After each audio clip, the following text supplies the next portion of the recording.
네, 오늘 누가복음 7장이죠. 누가복음 7장. 예. 자, 7장에서는 예수님이 행하신 몇 가지 기적들이 나오는데 10절까지 읽겠습니다. 그때 주께서 그의 모든 말씀을 백성에게 들려주기를 마치시고 가퍼나움으로 들어가시니라. 그때 어떤 백부장에게 총애를 받는 종이 있었는데 그의 병들어 죽게 되었더라. 그런데 그가 예수의 권에 듣고 유대인의 장로들을 주께 보내어 오셔서 그의 종을 치유시켜 주시기를 간청하니 그들이 예수께서 간절히 청하며 말씀드리기를 그 백부장에게는 이 일을 해줄 만하나이다. 그는 우리 민족을 사랑하며 또 우리를 위하여 이 회당을 지어주었나이다라고 하니 예수께서 그들과 함께 가셔서 그 집에서 그리 멀지 않은 곳에 이르렀는데 그 백부장이 자기 친구들을 주께 보내어 말씀드리기를 주여 수고하지 마옵소서. 주께서 내 지붕 아래로 오시는 것을 내가 감당할 수 없나이다. 나는 내 자신이 주 앞에 나아가는 것도 합당치 못하다고 생각하였나이다. 그러므로 한 말씀만 하옵소서. 그러면 내 종이 나을 것이옵니다. 나도 남의 지휘 아래 있고 내 수하에도 병사들이 있어서 내가 이 사람들을 가라 하면 가고 저 사람들을 오라 하면 오나이다. 또 내 종들을 이것을 하라 하면 그렇게 하나이다. 라고 하니 예수께서 이런 일을 들으시고 그를 놀라워하시며 자기를 따르는 무리를 돌아보며 말씀하시기를 내가 너희에게 말하노니 이스라엘 중에서 이처럼 큰 믿음을 본 적이 없나니 결코 없도다 라고 하시더라. 그리하여 보냈던 친구들이 집에 돌아와서 보니 병들었던 종이 온전해졌더라. 네. 백부장의 종을 치유하신 장면인데요. 이 말씀은 마태복음의 경우 8장에 나오는데요. 마태복음 8장에서는 이제 이 종의 병이 중풍병이라고 언급하고 있습니다. 누가 보면 중풍병 언급은 없지만 하여튼 같은 사건이에요. 이어지는 모든 내용 보게 되면 묘사가 조금 다르지만 같은 사건임을 보게 됩니다. 자, 백부장이에요. 백부장은 로마 사람이에요. 로마 사람이고 로마 사람인데 예수님에 대해서 듣고 예수님께 치유를 요청합니다. 또 자기 치유가 아니라 자기 그 종에 대한 치유를 요청합니다. 여러분 로마인들이 이렇게 자상한 로마인들이 별로 없어요. 로마인들이 지금 우리의 관념으로 보게 되면 솔직히 거의 짐승 같은 사람들입니다. 우리가 문화적으로 와 로마의 문화 찬란하다 그러지만 당시의 생활성을 보게 되면요, 특히 노예에 대해서는 종에 대해서는요 학대가 너무나 자연스러운 거예요. 노예를 죽이는 것은 죄가 아니에요. 마음대로 죽여도 돼요. 물론 선한 주에는 있죠. 모두 나쁜 사람만 있겠습니까? 하지만 로마인들은요 사고 자체가 그런 사람들이에요.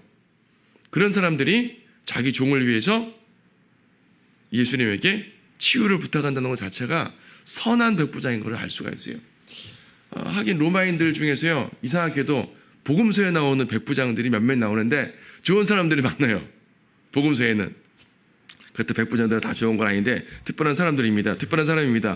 근데 단순하게 성품이 선한 차원이 아니라 지금 이 사람이 직접 예수님께 오지 않고 마태복음에서 예수님께 직접 온 걸로 되어 있지만 직접 온 건 아니고 이제 유대인의 장로들을 통해서 예수님께 요청을 하는 거죠. 요청을 하는데 이 유대인의 장로들이 예수님께 간청함에 있어서 4절에 그 백부장에게는 이 일을 해줄 만합니다. 이 백부장은 들어주셔도 돼요. 로마인이지만 해주셔도 됩니다. 참 선한 사람이거든요. 어느 정도 선하냐면 그 사람은 우리 민족을 사랑하는 사람입니다. 민족을 그 지배자로서 피지배 민족을 사랑하는 사람 많지 않아요. 그리고 회당도 지어주었네요. 회당을 직접 어떻게 지었는지 자기 수하들을 통해서 회당 짓는 것을 도와주었는지 모르지만 어쨌든 회당 짓는 것에 앞장선 사람인 것 같아요. 이런 것이 유대인들에게는 선하게 받아들여져서 이 사람 정도는 정말로 하나님의 은혜를 입어도 되지라고 말할 만한 사람입니다. 그 창세기 12장에 보면 그런 말씀이 있지 않습니까? 창세기 12장에 보게 되면은 아브라함에게 언약을 내림에 있어서 아브라함의 씨에게 축복하면 복을 받고 저주하면 저주를 받는단 말이에요. 이걸 아브라함의 언약이라고 합니다. 아브라함의 백성들, 그러니까 아브라함의 후손들, 유대인들에게 축복을 해야 돼요. 우리나라 같은 경우는 유대인들이 주변에 이렇게 많지 않아요. 무슬림들은 보면 종종 보이는데 유대인들은 거의 보이지 않아요. 이제 미국 사회에는 유대인들이 주변에 많이 있어서 이제 그 유대인들을 대할 일이 많은 것 같아요. 유럽이나 북미 같은 경우 많죠. 어쨌든 유대인들을 우리 같은 유대인들을 대할 일이 별로 없지만 만약 여러분 주변에 유대인들을 대할 일이 되면 선대하셔야 돼요. 주님께서 말씀하셨고 그 사람의 믿음이 있고 없고는 그 둘째치고 그 사람의 믿음은 둘째치고 유대인들은 우리가 선대해야 되는 것이 맞습니다. 주님께서 그렇게 명령을 하셨기 때문이에요. 이 사람은 아브라함의 언약의 원리에 충실한 사람인 거죠. 유대인에게 선행을 베풀었습니다. 유대인들에게 많은 선정을 베풀었죠. 백부장은 단순하게 로마의 장군으로서 100명을 다스리는 장군이면 기껏해 소대장 정도밖에 안 되거든요. 대단한 사람 아닙니다. 대단한 사람 아닌데 왜 우리나라도 일제강점기 때 그랬잖아요. 그 말단 순사들이 엄청난 권력을 가지고 이 횡포를 저지른 거 보죠. 높은 고위 관리만 그런 것이 아니라 말단 순사들도 그런 짓을 많이 했어요. 다시 말해가지고 백성들 하나하나 접촉해가지고 권세를 내세울 수 있는 사람인 거예요. 그런데 그런 권세를 유대인들을 돕는 데 썼다는 얘기죠. 그러니까 이 사람은 복을 받을 만하죠. 그래서 이 사람은 이제 복을 받는데 예표적으로 말하게 되면요, 환난 때 유대인이에요. 마태복음 25장에 보게 되면 양과 염소의 비유가 나오는데 예수님 잘 믿는 사람이 양, 예수님 안 믿는 사람이 염소가 아니라 유대인을 잘 선대한 사람을 양으로 대접받고 유대인을 선대하지 못한 사람을 염소로 취급받아서, 그러니까 대환란 때 이방인들은 그것이 이제 천유난국에 들어가냐 못 들어가냐의 중요한 기준 중에 하나가 되는 거예요. 그래서 이 사람들은 이제 대환란 때는 유대인들을 선대하는 것, 특히 이제 오늘날도 유대인들이 많이 박해를 받지만 뭐 요즘은 아니지만요, 한동안 박해 받았잖아요. 대환란 때는 다시 한번 그들이 엄청난 박해 속에 들어갈 거란 말입니다. 엄청난 박해 속에 들어갈 때 그들을 도운 사람들. 2차 대전 때 히틀러의 치하 속에서 유대인들이 엄청난 고난을 받을 때 말입니다. 독일 사람들 중에서 몰래 유대인들을 도운 사람들 있잖아요. 그런 사람들 같은 경우에요. 대환란 때도 그런 사람들이 있을 텐데 그런 사람들은 복을 받고 천연왕국에 들어가는 엄청난 축복을 누리게 되는 거죠. 이 백부장은 바로 대환란 때 유대인을 대접하는 그 이방인의 예표가 되는 거죠. 로마는요, 유대인의 압제자입니다. 나중에 보게 되면은 성전도 파괴하죠. 성전을 파괴할 때 수많은 백부장들이 동원이 돼요. 백부장은 소대장이라니까요. 100명. 그러면 수많은 병사들이 그 일을 할 텐데 당연히 소지휘관들이 그 일을 할 거 아니겠습니까? 수많은 백부장들이 성전 파괴에 동원됩니다. 그러니까 이 백부장은 엄청 특별한 사람인 거예요. 이렇게 특별하게 주님을 섬기는 사람들, 그러니까 주님 안에 하나님을 두려워하고 그 백성들을 사랑한 사람들, 이런 사람들은 복을 받는 거죠. 로마는 악한 민족입니다. 그 자체로 악한 민족이에요. 그 악한 민족 가운데서도 선한 기인들은 복을 받는 거죠. 마태복음 25장에서 민족들의 심판이라 그러니까 양의 민족, 염소의 민족 그래가지고요.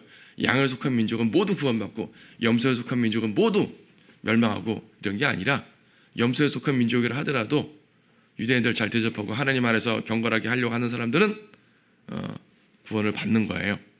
혹은 양의 민족이 포함됐다 하더라도 개인이 포악하고 하나님의 뜻을 행하지 않고 유대인들을 박해하고 그런 곳에서 멸망하는 거예요.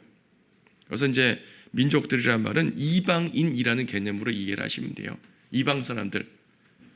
지금은 교회 시대에는 교회가 중심이 되기 때문에 유대인과 이방인의 구분이 없어요. 없습니다. 구원에 대해서는 특히 없습니다. 유대인이든 이방인이든 예수 그리스도를 믿는 믿음으로 구원받는 거예요. 십자가 보혈로 구원받는 거예요. 유대인이라고 특별한 거 아니에요. 똑같이 구원받아요. 하지만 교회가 휴거된 이후에 대환란 때 되게 되면 교회의 경륜이 끝나잖아요. 그럼 다시 구약처럼 유대인과 이방인의 이 구분 속에서 주님께서는 그 7년이라는 짧은 기간 동안 세상을 이제 경영하시게 되는 겁니다. 그래서 대환란 때는 그런 것이 아주 강하죠. 지금 우리는 구원에 대해서는 유대인과 이방인의 구분이 없기 때문에 동일하지만 그래도 하나님께서 그의 백성, 뭐 지금은 배교한 백성이긴 하지만 결과적으로 회복될 그분의 백성 유대인들을 선대하라고 말씀하셨기 때문에 기회가 되면 그들에게 복음을 줘서 구원받게 하는 것이 가장 큰 도움이 되겠지만 그렇지 않더라도 여러분들이 도울 수 있는 기반들을 마련하셔야 돼요. 우리 주변에 유대인들이 없으니까 그럴 일이 직접적으로 없지만 그런 일이 혹시 생기면은 만약 여러분들이 어떤 사업을 해서 외국에 나가는데 유대인들을 만난다. 그럴 일 생길 수 있잖아요. 그렇죠? 항상 우리는 이런 부분들을 하나님의 말씀 가운데서 기억해야 됩니다. 이 사람은 회당을 지어줬다 그러는데 당시 헤롯은 이스라엘 성전을 지어줬거든요. 더 엄청난 일을 했어요. 그러니까 헤롯과 비교할 수 있는데 헤롯은요 46년 동안 성전을 만들었다고 그랬죠. 사실 예수님 당시에도 성전은 완공 상태가 아니었었어요. 계속 짓는 상태였단 말입니다. 40년, 50년 가까이 졌는데 참으로 안타까운 일은요.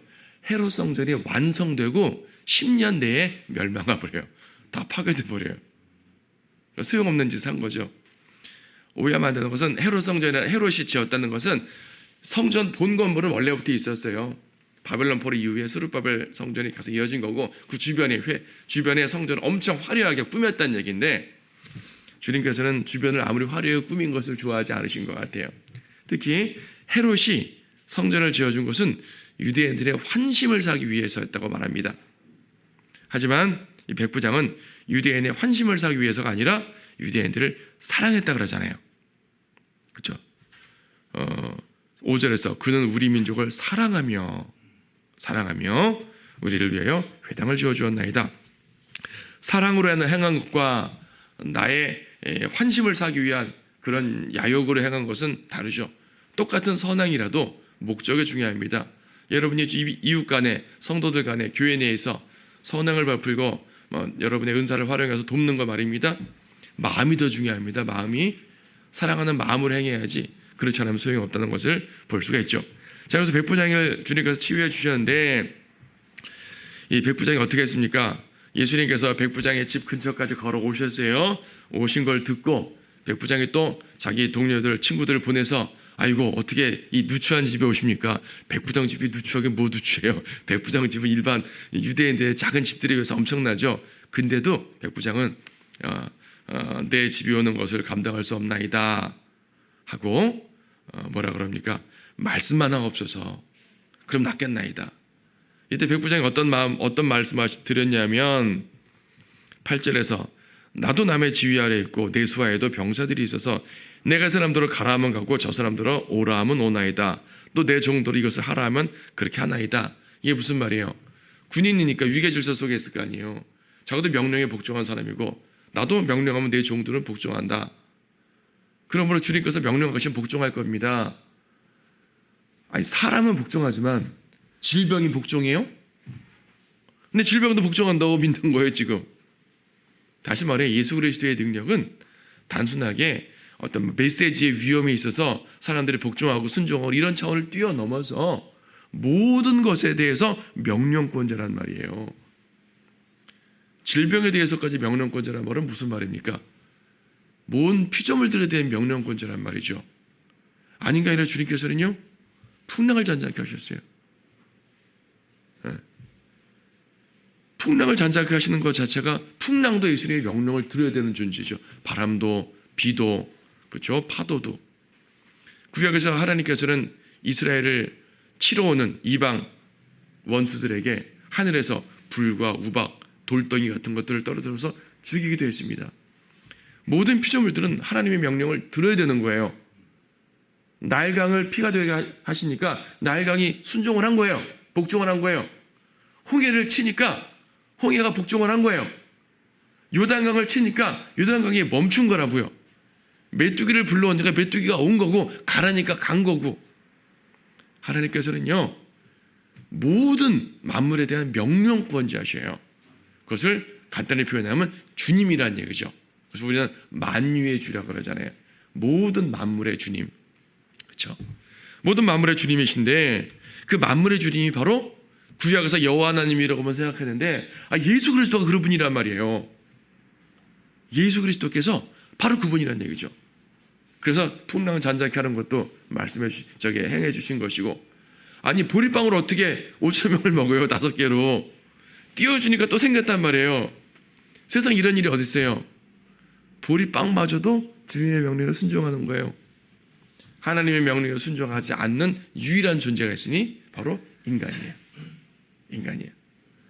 개들한테 짖으라면 짖는 거고 새한테 날라면 나는 거예요. 시냇물한테 흐르라면 졸졸졸 소리 듣는 것이고 그렇죠? 오직 인간만이 불순종해요. 근데 이것을 하나님께서 이렇게 창조하신 거예요. 의지를 주신 거죠.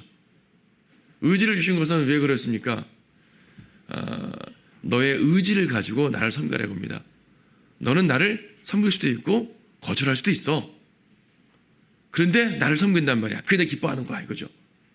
거절할 의지 자체가 없는 존재라면 하나님은 로봇을 대상으로 기뻐하는 겁니다. 사실상 자연 만물들이 그런 거예요. 자연 만물들은 하나님의 명령을 거절할 의지가 없는 존재들이에요. 그래서 하나님께서는 모든 자연 만물을 만들고도 기뻐하셨죠. 좋았더라. 창세기에서. 인간을 만드시고는 아주 좋았더라. 그런데 그 아주 좋았더라 하신 그 인간이 하나님의 말씀을 거절하고 죄를 짓네요. 주님은 아주 슬프셨겠죠. 아주 슬펐다는 표현은 없지만 그런 말 아니겠습니까? 그래서 구원받은 우리들이 죄를 질 수도 있고 악을 행할 수도 있으나 그런 것들을 끊고 오직 주님만을 의지해요. 주님께 순종한다면, 그렇죠? 세상에 다른 음성을 두고 다른 곳으로 나갈 수도 있지만 주님의 음성만을 두고 주님께 나온다면 그것이 여러분들이 강력한 주님을 향한 순전한 마음의 의지로서 행한다면 주님이 기뻐하시는 것이죠. 자, 말을 좀 이렇게 격가지로 빠지긴 했지만 그렇습니다. 그래서 이제 백부장은 예수 그리스도를 모든 만유의 주인으로 인정한 것입니다. 그리고 또 뭐가 있습니까? 주님께서 집 안으로 들어오지 않고 저 멀리 그 거리에 있는데 말씀 하나 없어서 예수님이 지금 얼마큼 떨어졌는지 몰라요. 집에서 100m 떨어졌는지 1km 떨어졌는지 모른다고요. 그런데 말씀만 하면 된다 거죠. 이게 무슨 말입니까? 주님의 능력은요, 거리나 대면 여부에 제한받지 않아요. 은사주의자들은 꼭 제 손을 대고 안수해서 고친다 그러잖아요. 접촉점, 아픈 부위를 대라 이거죠. 그게 아니란 말입니다. 물론 주님은 때때로 안수해서 낫게 하신 적도 있어요. 없는 거 아니죠. 하지만 때때로 말씀만 하기도 했고요. 때로 이렇게 원거리에서 하시기도 한 것이죠. 예, 그렇습니다. 주님께서는 거리와 대면 여부에 제한받지 않으세요. 주님의 무제한 능력입니다. 자, 모든 대상에 대해서 그렇고 모든 상황에 대해서 그렇습니다.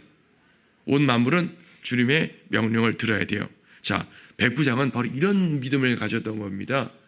백부장의 믿음이 되게 간단한 것 같지만 주님께서는 백부장 안에서 그러한 것을 본 거예요. 그래서 큰 믿음, 이스라엘 중에서 이처럼 큰 믿음을 본 적이 없다. 이스라엘 사람들이 이런 믿음 없단 말이에요. 말하자면 예수님께서는 하나님의 백성 이스라엘을 위해서 오셨는데 그 이스라엘 백성은 그런 믿음이 없는 거예요. 오히려 이방인들 가운데서 그런 믿음을 종종 발견하게 되는 거죠. 여러분 성경에 보게 되면요, 물론 구약 성경은 주로 이스라엘 중심으로 하는 역사긴 맞지만 때때로 보면 역사의 중요한 순간마다 이방인들이 등장하는 걸 볼 수가 있습니다. 이방인들이 등장해서 꽤 큰 역할들을 해요. 재판경계에서 가나안 왕 시스라를 죽인 사람도 이방 여인이었고요. 그렇죠. 예수님의 족보에 이방 여인들이 몇 명 들어가 있고요. 그런 중요한 상황들을 쭉 볼 때 하나님께서 그들을 구약에서도 무조건 무시한 건 아니었고요. 그래서 이방인들에 대한 구원 계획도 있는 겁니다. 그런데 지금 누가복음에서는 이렇게 함으로써 이 사건이 달라게 되는데요. 마태복음에서는 이 말씀 다음에 한 마디를 더 하셨어요. 마태복음 8장 말씀 보시면 감사합니다.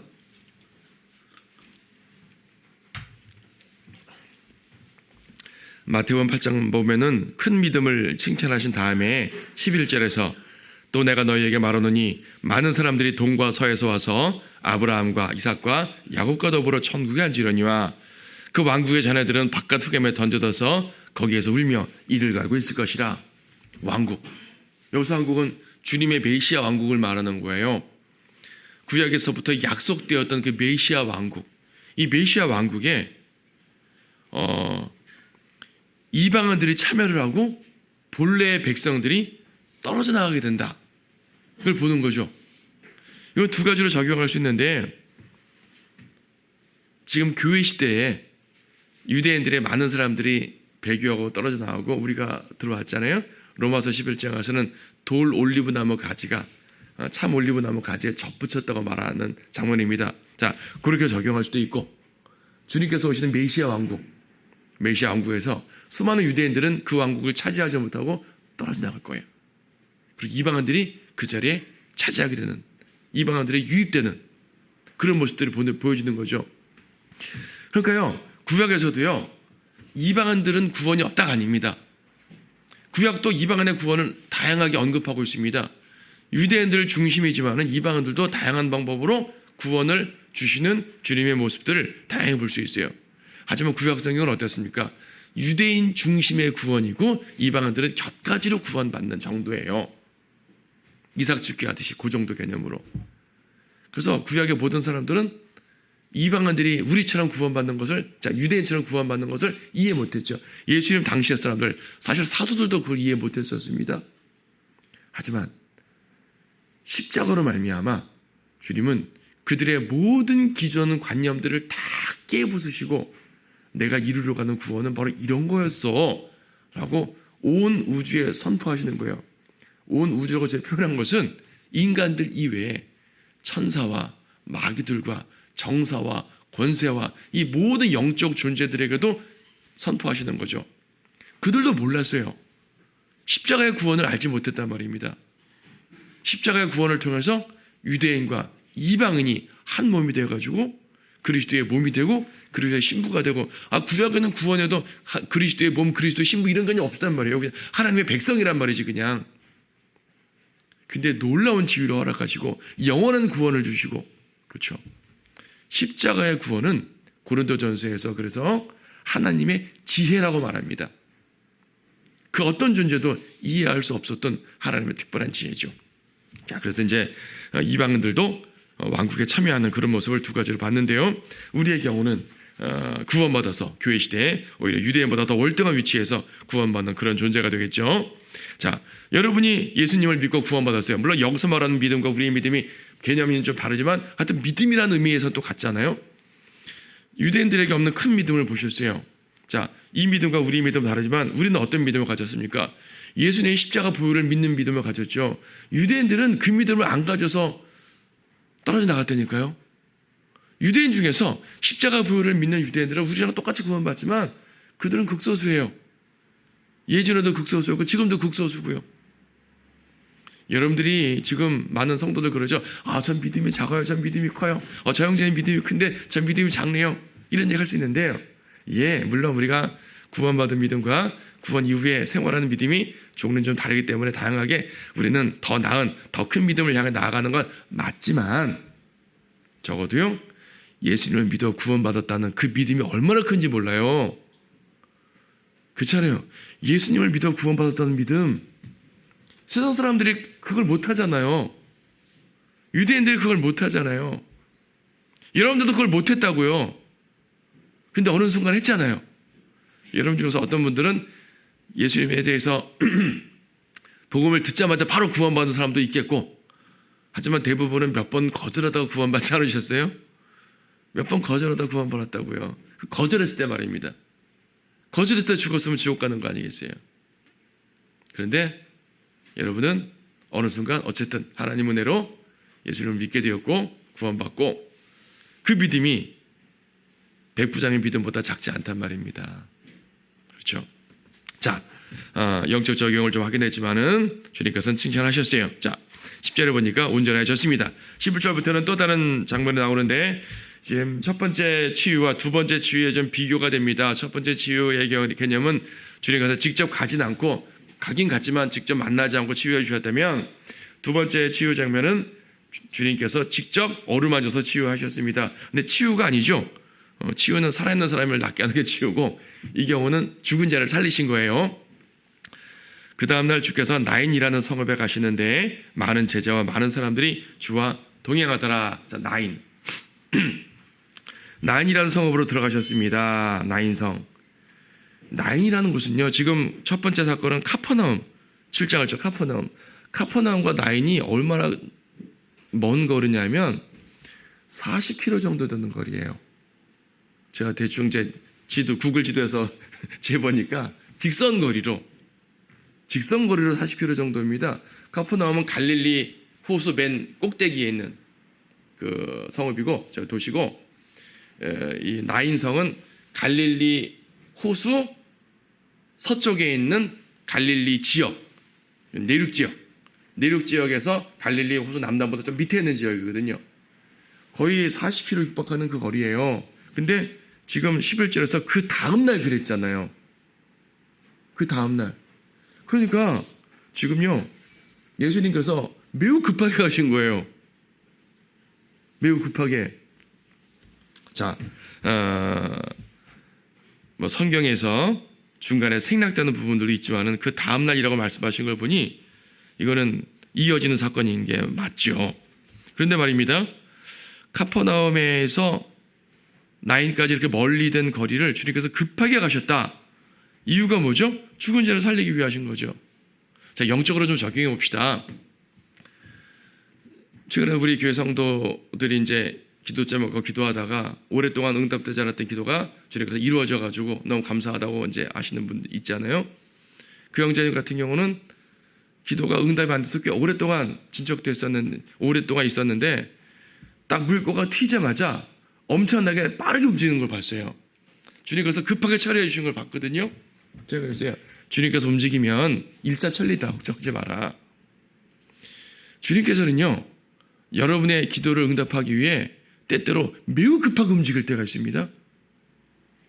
물론 때로는 기다려라 할 때도 있죠. 하지만 매우 급하게 움직일 때가 있어요. 지금 죽은 자를 살리셨는데 예수님께서는 나인성 과부의 아들을 살리시기 위해 급하게 오신 것이고, 요한복음 11장 보게 되면 나사로의 경우는요, 일부러 나흘을 지체하셨어요. 그렇죠? 다 주님의 의도가 있는 거예요. 그래서 주님과 여러분에게 응답하실 때 때때로 기도 응답이 늦게 되면 주님이 어떤 의도가 있으시겠구나. 근데 주님께서 기도 응답 빨리 하시게 되면 주님께서 매우 급하게 날 도우셨구나, 감사합니다 하면 되는 거죠. 성경에도 그런 얘기가 몇 번 있죠. 요한복음 4장에서 예수님께서는요, 사마리아 땅을 굳이 안 가도 돼요. 사마리아 땅을 굳이 안 가고 요단강 이쪽 길 따라서 올라가셔도 되거든요. 그런데 굳이 사마리아 땅 길을 가셨어요. 누굴 만나기 위해서? 여인을 구령하기 위해서. 그렇죠? 사도행전 8장에 보게 되면은 빌립이 여기저기서 복음 전하고 있었는데 주님께서는 갑자기 광야길로 내모셨어요. 광야길로 내모셨어요. 왜 광야길로 가면 아무도 없는데 왜 여기가 있죠? 아무도 없는 광야에서 저쪽에 떠벅떠벅 한 무리의 낙타가 오고 있네요. 보니까 이디오피아 넷입니다. 성경을 읽고 있어요. 마치 이사야서를 읽고 있습니다. 당신 지금 읽는 게 무슨 뜻인지 아닙니까? 모르겠습니다. 내가 가르쳐드리죠. 마차 올라타가지고 복음 전하고 구원했잖아요. 그렇죠? 이런 거 보게 되면 주님께서는 우리가 생각할 때 왜 굳이 거길 가시지? 왜 굳이 그 일을 하시지? 이해 안 되는 일들이 있는데 그분의 계획 속에 무엇인가가 있는 거예요. 주님께서는요, 누군가를 돕기 위해 이 먼 거리를 마다하지 않고 가신 것이고요. 주님은 누군가를 돕기 위해 무엇이든 하십니다. 그 누군가가 주님의 뜻에 필요한 누군가겠죠? 성도들이겠죠? 바로 여러분들이겠죠? 주님은 여러분들을 위해 무엇인가 하시는 분이에요. 생각해 보세요. 주님께서는요, 저 하늘 천성에서 이 지구까지 오셨잖아요. 우리 죄인들을 구원하기 위해 저 하늘에서 여기까지 오셨는데 몇 킬로든 못 가시겠어요? 자, 무엇인가를 알려주시기 위해서 가신 거예요. 무엇인가를 행하기 위해서 가신 거예요. 우리가 이런 것들을 통해서 우리를 위해서 역사하시는 주님이라는 사실을 항상 기억하시고 감사하셔야 돼요. 주님은 여러분들에서 못하실 일 없습니다. 여러분들에서 죽으신 분이거든요. 그렇죠? 아들을 내어주신 분이 그 아들과 함께 모든 것을 주시지 않겠느냐라고 로마서에서도 말씀해 주셨죠. 자, 보게 되면은요, 지금 죽은 지 얼마 안 됐어요. 죽은 지 얼마 안 됐고 사람들이 이제 운구하러 나오는 겁니다. 12절 보니까 사람들이 죽은 자를 메고 나옵니다. 14절에 보니까 그 관에 손을 대시니 운구하는 자들이 멈추는지라. 그러니까 이제 관을 들고 나오는 상황이죠. 관을 들고 나오는 장면이 우리 문화하고 좀 다르겠지만 어쨌든 관을 들고 나와서 매장하려는 거죠.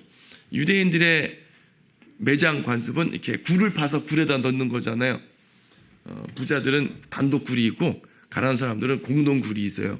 어쨌든 굴에 매장하려고 이제 나오는 겁니다. 이렇게 죽은 지 얼마 안 됐단 말이죠. 자, 이걸 보게 되면 참 다양한 주님의 치유 장면들을 보게 됩니다. 주님께서 죽은 자 살리신 장면이 3번 나오는데, 하나는 나인성 과부의 아들이고요. 또 하나는 바로 뒤에 8장에 나오는데 마가복음 5장도 나오고 야이로의 딸을 살렸죠. 회당장 야이로의 딸. 그리고 나사로 살리셨습니다. 나인성 과부의 아들, 이 사람은 젊은이에요. 젊은이. 14절에 젊은이요라고 말하잖아요. 젊은이요. 그러니까 성인 된 초기 20대 혹은 10대 후반 이 정도 겁니다. 그리고 야이로의 딸은 12살 소녀니까 이제 소녀죠, 소녀. 그리고 야이로의 딸은 죽인 직후예요. 왜냐하면 예수님을 모셔가는데 예수님을 모셔갈 때만 해도 내 딸은 죽을 것 같습니다. 근데 예수님이 가는 중에 당신 딸이 죽었습니다 그랬거든요. 그러니까 야이로의 딸은 죽자마자 몇 시간 내에 살리신 거고, 이 나인성 과부의 아들은 하루 이틀이 아닐 수도 있죠.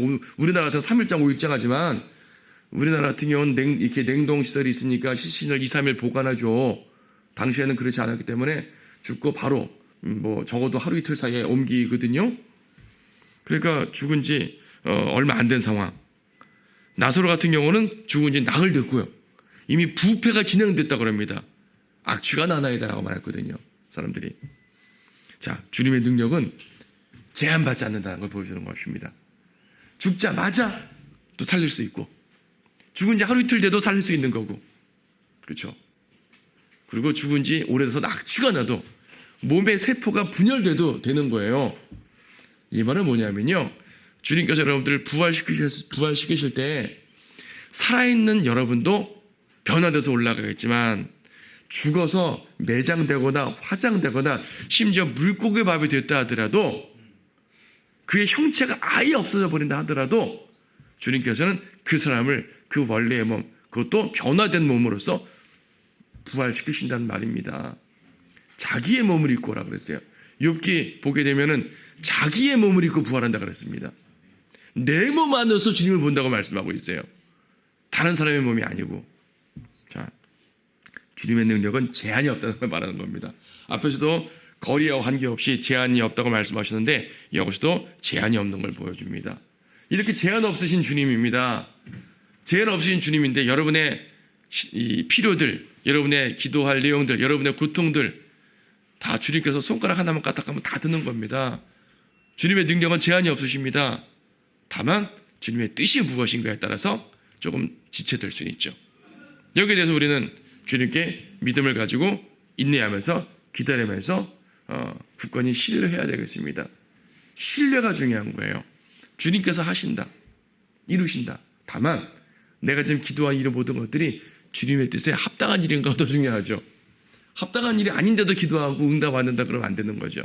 그래서 내가 분별력을 가지고 주님의 뜻에 맞게 기도하면서 주님을 신뢰하면 주님께서는 능력에 제한 없으신 주님께서 모든 걸 이루어 줄 줄 믿습니다.